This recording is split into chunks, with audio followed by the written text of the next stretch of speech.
नमस्कार, आप देख रहे हैं न्यूज़ 24। आपके साथ में हूं मानक गुप्ता। एक बार फिर से आज मैं आपको मिलवाने जा रहा हूं एक ऐसी शख्सियत से जो कि रियल लाइफ के हीरो थे, फिर रियल लाइफ के हीरो बन गए और आजकल सिर्फ प्रवासी मजदूरों को घर नहीं पहुंचा रहे हैं, उसके अलावा भी और बहुत बड़े बड़े काम कर रहे हैं। ऐसे बड़े बड़े काम कि अब पूरे हिंदुस्तान में उन्हें सुपर हीरो कहा जा रहा है। आपकी टीवी स्क्रीन पर आ रहे हैं सोनू सूद, मुस्कुराते हुए सोनू सूद। माशाअल्लाह, बहुत अच्छा लग रहा है एक बार फिर से आपको देख के Sonu. Thank you so much मानक, ऑलवेज ए प्लेजर। जब भी मुलाकात होती है आपसे वापस एक एनर्जी आ जाती है। Thank you so much. क्या बात है। जैसे मैंने कहा, प्रवासी मजदूर, कितने आपने मजदूरों को अब तक घर पहुंचा दिया होगा? हम तो अब गिनती भूल चुके हैं उसकी। आपको कुछ आइडिया है? मैं उस दिन अपने जो मेरा पूरा हमारे संभालते लिस्टिंग संभालते, मैं उनसे कुछ गिन रहा था तो भी 1 लाख से ऊपर हो गए। तो आई थिंक 1-1.25 लाख करीब तो पक्का लोग होंगे जो अपने घरों में जा चुके हैं। क्या बात है। 1 लाख 1.25 लाख। इसीलिए लगता है कि अब आपने उन प्रवासी मजदूरों से ध्यान हटाकर किर्गिस्तान में फंसे हुए छात्रों पर लगा दिया है। 1500 छात्र ऐसे हैं इंडिया के मेडिकल स्टूडेंट्स जो वहां फंसे हुए थे। आपने उनको घर लाने का जिम्मा उठाया है और पहली फ्लाइट उन छात्रों को लेकर वाराणसी पहुंच भी चुकी है। सही कह रहा हूं मैं? जी बिल्कुल। मैंने फोकस नहीं किया, उन्होंने फोकस किया। काफी समय से मैं अपने ट्विटर टाइमलाइन पे वो मैसेजेस देखता था उन लोगों के कि किर्गिस्तान में हजारों स्टूडेंट्स फंसे हुए, उनको बाहर निकाला जाए। फिर काफी पेरेंट्स ने भी मुझे टच बेस किया कि आप सोनू इनको हेल्प करें। So then I started making those road maps कि कैसे इनको निकाला जाए, क्या तरीके हैं, क्या गाइडलाइंस उनको निकालने की और क्यों नहीं निकल पा रहे। फिर then I got in touch with SpiceJet people और उनके साथ भी मैंने बैठ के पूरी हम लोगों ने स्ट्रेटेजी तैयार की कि इनको कैसे निकाला जाए। Then we got all those permissions, उनकी पूरी लिस्ट मंगवाई स्टेट वाइज कि किस किस स्टेट से लोग, बिहार, यूपी, गया, हैदराबाद, आंध्रा में अलग अलग जगह, वाइजैक इन जगह से, यूपी में थे, दिल्ली, राजस्थान, सब जगह के लोग थे। फिर उनका पूरा भी काम करके भी कल फर्स्ट इवैक्यूएशन फ्लाइट निकली है जो वाराणसी लैंड की। आज वाइजैक के लिए अभी निकलने वाली है 1 घंटे के अंदर और फिर दिल्ली, चेन्नई और बाकी की जगहों के लिए भी इवैक्यूएशन शुरू हो जाएंगे। ओके, तो एक फ्लाइट अभी तक आई है उन स्टूडेंट्स को लेके? जी बिल्कुल। ओके, उसमें कितने स्टूडेंट्स आए हैं सोनू? इसमें कल वाराणसी के 135 लोग थे। आज 175 लोग हैं जो वाइजैक आ रहे हैं। उसके अलावा फिर हर रोज 2 दिल्ली की, 2 हैदराबाद, 2 ऐसे 350-400 लोग जो होंगे हर रोज आएंगे। बताइए, आप अपनी जेब से पैसा खर्च करके और उन स्टूडेंट्स को उनके घर पहुंचा रहे हैं। पहले हिंदुस्तान के अंदर ही आप ये काम कर रहे थे, अब विदेशों से भी आप लोगों को, हिंदुस्तानियों को सुरक्षित लाकर उनके घर पहुंचा रहे हैं। आपने उनसे कुछ बातचीत की है इन लोगों से जब ये स्टूडेंट्स पहुंचे? देखिए, मेरी इनसे अक्सर बातचीत होती रहती है। मैं सारा दिन, अभी तो मुझे लगता है कि पूरे किर्गिस्तान के जितने स्टूडेंट्स हैं उनके पास मेरा नंबर है, बेशुमार लिस्ट ऑफ नंबर। जब मैंने मुझे याद है कि मैंने पहला ट्वीट उनके लिए किया था, तो उसके बाद इतने लोगों के, मतलब आप 1-1.5 घंटे के अंदर मुझे लगता है मुझे कम से कम 70 से 80 कॉल्स आए और सब लोगों को था कि यार मैं यहाँ पे फंसा हूँ, मैं स्टेट हूँ सर, हमारे लिए भी आप निकालोगे, हम तो नहीं पीछे रह जाएंगे। तो मैंने बोला कि निकालेंगे तो सबको निकालेंगे। तो this is how the whole journey started Manak. और अभी सबको सब टच में मतलब है, रहते हैं। अभी एयरपोर्ट पहुंच गए हैं, वहां से वीडियोस भेजेंगे, वहां पे पिक्चर्स की सब हम लोग सर आ रहे हैं, बोर्डिंग कर रहे हैं। तो आई फील कि they are now like extended family. जो बोलते हैं ना कि जब घर से बच्चा निकलता है तो बताता है कि मैं ट्रेन पकड़ लिया है, मैंने फ्लाइट पकड़ लिया है, मैं ठीक ठाक बैठ गया हूँ। तो वैसा ही एक फीलिंग आ रहा है और आई एम ग्लैड कि सब अपने परिवार वालों से मिल भी लेंगे और जल्द ही सब दो फैमिलीज विल गेट रीयूनाइटेड। अच्छा, उन लोगों ने जो वीडियोस बनाए ना, स्टूडेंट्स ने, कुछ ने फ्लाइट्स में वीडियोस बनाए हैं, मुझे आई एम श्योर कि उन्होंने आपको भेजे होंगे डायरेक्टली। सबके पास आपका नंबर है, आपने वो वीडियोस देखे होंगे। कुछ एक वीडियोस मेरे पास भी आए हैं, ऐसे वायरल हो गए। हाँ, तो मैं दिखाता हूँ, मैं कोशिश करूंगा थोड़ा जूम इन करूँ अपनी मोबाइल की स्क्रीन पे, और मुझे उम्मीद है आपको उसका ऑडियो भी सुनाई देगा। शायद हो सकता है ये वीडियो आपके पास भी हो। ये देखिएगा जी।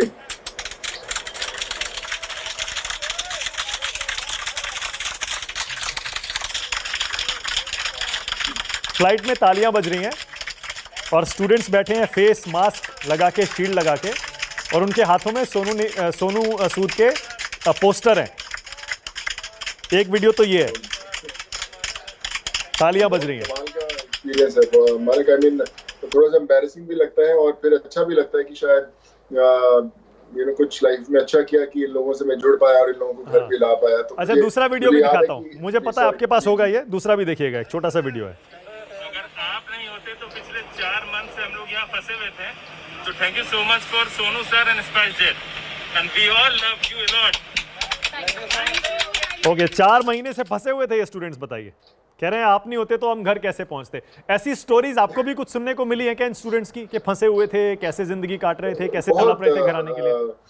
हमारे मेरे को बहुत वीडियोस भेजे उन्होंने। इनमें से एक अनफॉर्चुनेटली एक स्टूडेंट की डेथ भी हो गई थी वहां पर, और उन्होंने मेरी उसकी पिक्चर भी शेयर की मुझसे कि सर ये देखिए हमारा कुलीग था जो ही कुडंट सर्वाइव और यहाँ पे हालत भी बहुत खराब है, हम जल्द से जल्द घर आना चाहते हैं, हमारे पेरेंट्स बहुत चिंतित है। और मैं हमेशा सोचता था कि जब आप सोचिए कि एक पराए देश में लोग बच्चे हैं इतने हजारों की गिनती में, उनके पेरेंट्स कितने वरीड होंगे जब उनको बच्चे हर रोज डेस्परेट होकर फोन करते होंगे। और काफी समय से लोग कोशिश कर रहे थे, पर जब मुझे मेरे नोटिस में आया तो मैं भिड़ा और 4 दिन के अंदर पहली फ्लाइट में हिंदुस्तान में लैंड करवा दी थी। और अभी आप देखेंगे कि एक हफ्ते में इनको इवैक्यूएट कर पाएंगे। तो मुझे लगता है कि शायद ये अच्छा काम मेरे हाथों से लिखा था और अभी इनके परिवार का मैं हिस्सा बन गया हूँ। मुझे घर पहुंच के उन्होंने आई मीन इन्विटेशन सबने दिया है कि सर आप सबको आना है। तो बड़े अभी देश भर में इन्विटेशन बाकी हैं। होपफुली जब सब ठीक हो जाएगा तो इन घरों में भी जाना जरूर पड़ेगा। नहीं, आपने कहा कि ये मेरे हाथों लिखा था, लेकिन मैं कहता हूं ये सिर्फ आप ही कर सकते थे और कोई कर नहीं सकता था, क्योंकि आपने जब प्रवासी मजदूरों की बसें भेजी, फिर फ्लाइट से भी कुछ लोगों को आपने भिजवाया, ऐसे समय में जब लोगों को कुछ मिल नहीं रहा था साधन। उसी तरह अब जबकि सारी इंटरनेशनल फ्लाइट्स बंद हैं, ये आप ही थे जो कर सकते थे। चार्टर्ड फ्लाइट्स अरेंज करवाई हैं इन स्टूडेंट्स के लिए, सीधे किर्गिस्तान से सीधे वाराणसी और दूसरी सीधे वाइजैक, सीधे अपने घर। उन स्टूडेंट्स के चेहरे पर जो दिख रहा है ना फीलिंग, सोनू यकीन करिए हम सब इतना अच्छा महसूस कर रहे हैं और ऐसा लग रहा है कि ये काम एक बाहुबली ने कर दिखाया है जो कोई नहीं कर सकता था। आपको भी वो फीलिंग आ रही है क्या? Thank you so much. पता नहीं मुझे कई बार फंस जाते हैं स्टूडेंट्स। मुझे अभी आज सुबह वाइजैक की फ्लाइट है, उसमें उनके पेट्स साथ में जाने वाले, तो उन्होंने रोके बोला कि सर हमारे पेट्स हैं, आप इनको भी बोर्ड करवाइए। तो मैं फिर फोन कर रहा था इधर उधर कि इनको पेट्स को कैसे चढ़ाया जाए। फिर कई बार क्या होता है कि किसी एक स्टेट में लोग जाने वाले होते हैं, अभी इतने डेस्परेट है वो लोग वहां से निकलने के हिंदुस्तान पहुंचने के लिए कि राजस्थान वाला बोलता है कि मैं वाइजैक पहुंच जाऊंगा, मैं दिल्ली वाराणसी कहीं भी भेज दो, लेकिन हिंदुस्तान भेज दो। पर हर स्टेट की कुछ गाइडलाइंस होती हैं कि भैया वो आप अगर वाइजैक है तो वाइजैक या आंध्रा के लोग एक्सेप्ट करेंगे, चेन्नई के नहीं करेंगे, या राजस्थान के नहीं करेंगे, या अगर यूपी में जाएंगे तो दूसरी स्टेट्स के नहीं करेंगे। तो पर बच्चे इतने डेस्परेट वहां पहुंचने की, उनको पहुंचना है, फिर then you have to make few calls, आपको रिक्वेस्ट करना पड़ता है। और कई बार स्टाफ भी मुझे बोलता है कि सर आप ही फोन कीजिए क्योंकि आप ही करवा सकते हैं। तो मुझे लगता है कि यार मैं कैसे करवा सकता हूँ, this is not my cup of T. मैंने कभी ये चीजों में कभी सीखा नहीं है, कुछ एक्सपीरियंस नहीं है। पर आप विश्वास कीजिए कि मैं जब भी किसी को फोन करता हूँ, चाहे वो कई बार एम्बेसडर से बात करनी पड़ती है, कई बार चीफ सेक्रेटरीज है, सब उनसे बात करनी पड़ती है, मैं रिक्वेस्ट करता हूँ तो वो बड़े खुशी से फटाफट कर देते हैं, बोलते हैं कि यार सोनू आप बहुत अच्छा काम कर रहे हैं and we would also love to support you on this, और वो काम हो जाता है। तो वो बोलते हैं कि जैसे शायद भगवान ने वो जादू की छड़ी है जो ऊपर से चलाता है और फटाफट काम होते जा रहे हैं। देखिए, आपको दुआएं तो मिल रही हैं, खूब मिल रही हैं सोनू, और पूरे हिंदुस्तान से नहीं पूरी दुनिया से मिल रही है, क्योंकि हिंदुस्तानी दुनिया भर में फंसे हुए हैं अभी भी। लेकिन आपको इन दिनों में जब आप ये सब काम कर रहे थे, कुछ एक बैड एक्सपीरियंस भी हुए, हमने खुद देखा। जैसे महाराष्ट्र में रूलिंग पार्टी नाराज हो गई, उन्होंने कह दिया कि आप तो बीजेपी के हाथ में खेल रहे हैं और हमें एम्बेरस करने के लिए ये सब कर रहे हैं, जबकि गवर्नमेंट खुद अपने लेवल पे भी कर रही है। आपने कैसे डील किया उस टाइम से? देखिए, जब किसी चीज में सच्चाई नहीं होती और लोग आपको उस चीज पर उंगली उठाते हैं, तो बेटर होता है कि आप इग्नोर करें, आप सोचें नहीं उसके बारे में। मुझे याद है कि जब उन्होंने बोला था तो उस दिन 6,500 लोग यूपी और बिहार जाने वाले थे, और मैं बहुत भागदौड़ में लगा था उनको निकालने के लिए। और जब मुझे पता चला तो मुझे कुछ लोगों ने बताया, तो ऐसा कि बेटर टू इग्नोर, कि आप क्यों इनके बारे में इतना सोच रहे हैं। जब सच्चाई नहीं है तो अपने आप ये जो खबरें होती है उसकी लाइफ ज्यादा नहीं रहती, अपने आप बैठ जाएंगे। बट जब हर जगह खूब चर्चा होने लगी तो मेरे बड़े अच्छे दोस्त हैं असलम शेख जी हैं, उन्होंने बोला कि सोनू मुझे लगता है यार हम लोग कैसे साथ में कॉफी पी के क्लियर कर देना चाहिए कि कुछ है नहीं। और हम लोग ने कॉफी पिया और विश्वास करें दे वर वेरी नाइस, और उन्होंने बोला कि सोनू हमारी तरफ से कुछ भी सपोर्ट आपको चाहिए, we are there for you, और जो आपने काम किया बहुत कमाल का किया। So I think that conveys it all, कि जब आप काम करते हैं तो सोचिए मत कि कौन आपको रोकता है, कौन आपको आपकी सराहना करता है, कौन आपको नहीं पसंद करता कि आप क्या करें, आप काम करते हैं, रास्ते खुद ब खुद खुलते जाते हैं और कड़ियां जो है वो सॉल्व होती रहती हैं। हाँ, जैसे शिवसेना की मैंने बात की ना, तो संजय राउत भी थे, वो कह रहे थे कि पता नहीं शायद जी। ये कोई है इनके पीछे और ऐसे वैसे। उसके बाद आपकी कुछ फोटो आई, आपने खुद जाके शायद उद्धव ठाकरे और आदित्य ठाकरे से मुलाकात की थी। उस मीटिंग में क्या बातचीत हुई थी, कुछ बताना चाहेंगे? मैं वही बोला कि मेरे जो दोस्त हैं असलम जी को लेकर गए, ही फ्रॉम कांग्रेस और गार्डियन मिनिस्टर महाराष्ट्र के, बड़े अच्छे दोस्त हैं, तो उनको पता है कि मेरा कुछ लेना देना नहीं किसी पार्टी से। अली सर सोनू मैं जानता हूँ देखो 20-22 साल से, चलो एक कॉफी पीते हैं, और हम लोग मिले, और Uddhav ji and Aaditya they were very sweet, बहुत कमाल के लोग हैं, और they have done really, I think connection loose हुआ क्या हमारा? नहीं आ रही है आपकी आवाज, बोलिए बोलिए। हाँ, अच्छा, connection lost, there was a problem. नहीं आपकी आवाज भी आ रही है और तस्वीर भी दिख रही है, आप बोलिए। अच्छा, ठीक है हाँ। Sir. Then they met me और दे वर वेरी स्वीट, और उन्होंने बोला कि आप बहुत अच्छा काम करते हैं, आप ऐसे काम करते रहिए, और अगर हमारे लायक कुछ भी चीज हुई तो आप हमें जरूर बताइएगा। And I think that's all. और उसके बाद जब भी जरूरत पड़ी है मुझे कोई भी चीज की, they been very very cooperative. और आई थिंक जब आप किसी स्टेट में काम करते हैं तो स्टेट गवर्नमेंट की मदद तो लगती ही आपको, कुछ अच्छा काम करना। हाँ, जाहिर है। अब जैसे लोगों को पता है सोनू सूद कुछ भी कर सकते हैं, इसीलिए कुछ लोग बोल रहे हैं कि अब एक कोविड की वैक्सीन बनाने की जिम्मेदारी भी सोनू सूद को दे देनी चाहिए। मैंने कल देखा, आई विश मैं कुछ ऐसा कर पाता। मैं उनको वही बोला कि इतनी बड़ी जिम्मेदारी। तो मैं कह रहा था ये कोविड की वैक्सीन भी लोग अब आपसे बनवाना चाहते हैं, क्योंकि उन्हें पता है ये कुछ भी कर सकता है। या कल एक जिम्मेदारी दी गई मुझ पर, मैं उनको वही बोला कि सर इतनी बड़ी जिम्मेदारी मत दो मुझे, जो काम कर रहे हैं आई थिंक उनको करने दीजिए। बट खुशी इस बात की है माने कि लोगों को एक विश्वास है कि अगर कोई चीज का हल नहीं ढूंढा जा सकता तो आप कर सकते हैं। विश्वास कीजिए, जब किर्गिस्तान से लोगों को निकालना शुरू किया तो इतनी जगह से, पूरे आई मीन विदेशों से, आप टोरंटो से बात करें, अमेरिका से बात करें, फिलीपींस, मनीला, उज्बेकिस्तान, कजाकिस्तान, इन सब देशों से, सिंगापुर, इन सब से भी लोगों के फोन आने लगे कि हम लोग इतने महीनों से फंसे हुए हैं, आप हमें निकालिए और वहां पे पहुंचाइए। सो आई थिंक वो जिम्मेदारी होती है, बढ़ती रहती है। मेरे घर वाले हमेशा बोलते हैं कि तू शांति से नहीं बैठता, कुछ ना कुछ नए पंगे करता ही रहता है, और अभी देश विदेश वालों को घर निकालने का जो तूने पंगा लिया है, going to keep you busy. But I am glad that मैं कुछ इन लोगों की जिंदगी में कुछ नहीं, यही तो कह रहा हूं मैं कि ऐसा लगता है कि अब आपने ये मिशन बना लिया है लोगों की मदद करना। इसीलिए किसी ने एक अखबार की कटिंग डाली थी कि फोन खरीदने के लिए किसी ने गाय बेचनी थी, तो आपने उनकी भी मदद करने का जिम्मा उठा लिया। यानी कोई भी हिंदुस्तान में किसी भी परेशानी से जूझ रहा हो, वो सोनू सूद से संपर्क करे, गो टू मैन।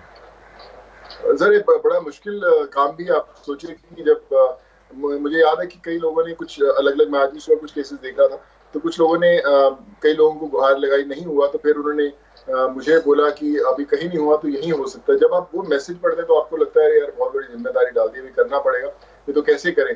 कई बार लोगों को हॉस्पिटल से शिफ्ट करना पड़ता है, किसी लोगों को किसी शहर में एम्बुलेंसेज नहीं मिल रही, किसी लोगों को बेड्स नहीं मिल रहे, किसी लोगों को मेडिसिन नहीं मिल रही, किसी लोगों को इंजेक्शन नहीं मिल रहे। तो वो सब भी अभी मेरे ऊपर जो है जिम्मेदारी आ गई है, तो कोशिश करेंगे कि हर जिम्मेदारी उसको बाखूबी निभाएं।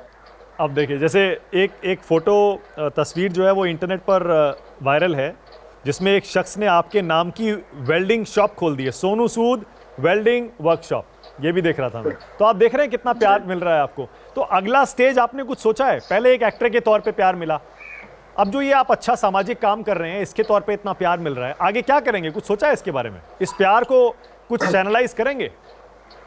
देखिए, अभी कर भी रहा हूँ मैंने। मैं जब इन सब लोगों को घर छोड़ने जाता था, स्टेशन पे, बस स्टॉप्स पे, एयरपोर्ट्स पे, तो इनके जहन में यही था कि सर अगर कोई काम मिलेगा तो हमें जरूर दीजिएगा, हम अगर काम मिलेगा तो शायद हम इस शहर में वापस आएंगे।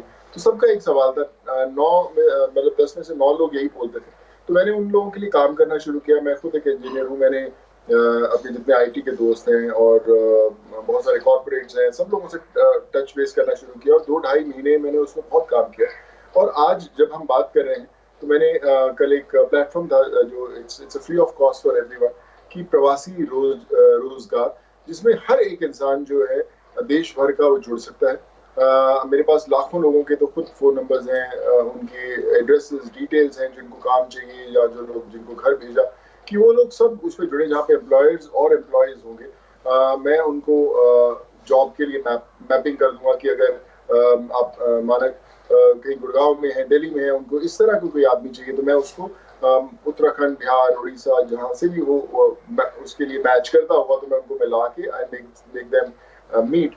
हमने एक बड़ी चीज देखी है हमारे देश के अंदर कि हम लोग कहीं में भी चले जाएं, किसी स्टेट्स में भी चले जाएं, तो हमने अक्सर देखा कि एक चौक पर 10 मजदूर होते हैं, हमने बुलाते हैं कि आप पेंट कर दीजिए, घर का एक काम बना दीजिए, 5-7 दिन काम करते हैं, अपनी दिहाड़ी लेते हैं, चले जाते हैं, लेकिन उनका कोई नाम, उनका कोई वजूद नहीं होता। मैंने वो क्रिएट करने की कोशिश की है कि उनका एक आईडी रहेगा, एक सोशल सिक्योरिटी नंबर होगा। अगर जितने लोग जुड़े, मेरा टारगेट है कि 2.5 से 3 करोड़ लोग इस प्लेटफॉर्म पे जुड़े आने वाले कुछ महीनों में, और वो सारे के सारे लोगों की एक आइडेंटिटी होगी। किसी को कहीं पे भी देश में कहीं भी तकलीफ होती है, चाहे वो उनको मेडिकल की इमरजेंसी हो, चाहे कुछ एजुकेशन की इमरजेंसी हो, उनको हम लोग केटर करें।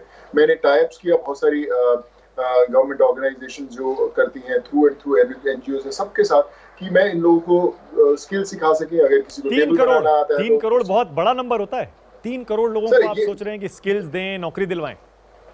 देखिए, मेरा ऐसा है कि ऑलमोस्ट 6 करोड़ 20 लाख से करीब माइग्रेंट्स के नंबर आते हैं, जिसमें 2.5 से 3 करोड़ लोग हैं जो निकल के मूव करते हैं, और 1 करोड़ लोग ऐसे हैं जो हमेशा मूव करते हैं। हाँ। तो इसको नंबर लाने में लगेगा 1 साल लगेगा, लेकिन मैंने 2 दिन के अंदर अगर आप उसका डेटा देखो तो इतने ज्यादा इनफ्लो है, इतने ज्यादा लोगों को जरूरत है, और खासकर इस पैंडेमिक में जब लाखों लोगों की जॉब जा रही है, हजारों लोग इनसिक्योर हो चुके हैं, और उसमें पर ये भी आप सोचिए कि उसके साथ साथ जो इंफ्रास्ट्रक्चर है उसमें भी बहुत ज्यादा रिक्वायरमेंट है लोगों की, उनको लेबर्स नहीं मिल रहे, उनको काम करने वाले नहीं मिल रहे।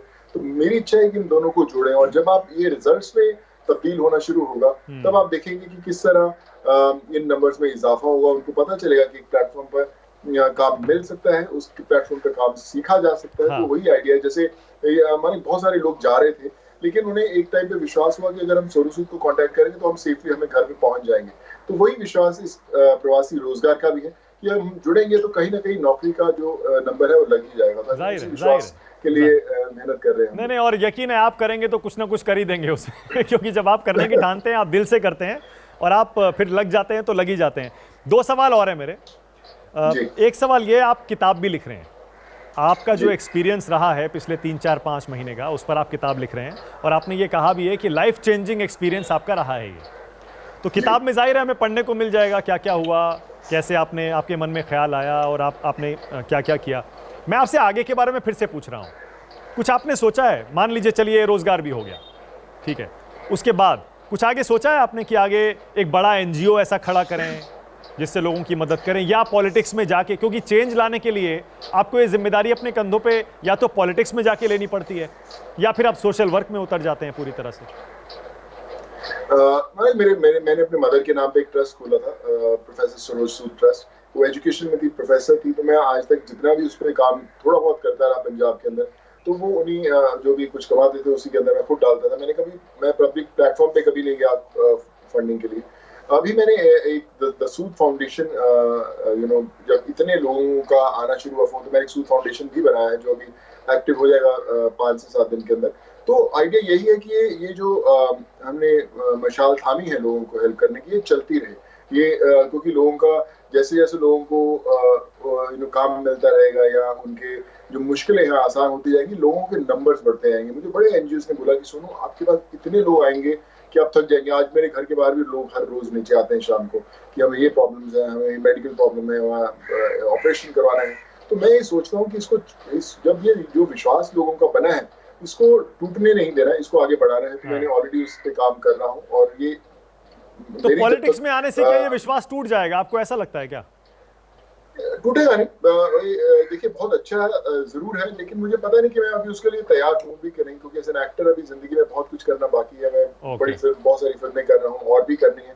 मुझे पता नहीं कि मैं एक्टिंग और पॉलिटिक्स साथ साथ कर पाऊंगा या नहीं कर पाऊंगा, या मैं उतना समय ना दे पाऊँ। अगर मैं घुसूंगा कभी तो आई मेक श्योर कि मैं पूरा का पूरा जो समय है पूरा उसी को दूं, क्योंकि यानी जब एक्टिंग से मन भर जाएगा तब सोचेंगे पॉलिटिक्स के बारे में, अभी नहीं। बिल्कुल अभी नहीं। अरे अभी तो बहुत एक्टिंग और बहुत कुछ बाकी है आप में। आपने जो वीडियो डाला अपने बेटे के साथ पुशअप्स लगाते हुए, वो हम देख रहे थे, खूब वायरल भी हो रहा है वो। आप नीचे पुशअप्स लगा रहे हैं और आपका बेटा एहसान वो आपकी पीठ पर पुशअप्स लगा रहा है। इसका मतलब आपने पूरी तरह से अपने बेटे को भी तैयार कर दिया है इंडस्ट्री के लिए, फिल्म इंडस्ट्री के लिए। देखिए सर, तैयार तो होना ही पड़ेगा। ये it's very cut throat industry, जहाँ पर आपको कोई भी काम, चाहे आप कॉर्पोरेट में जाएं, फिल्म इंडस्ट्री में, कोई भी फील्ड में जाएं, कंपटीशन का जमाना है, अगर आप तैयार नहीं होंगे तो आप आगे नहीं बढ़ सकते।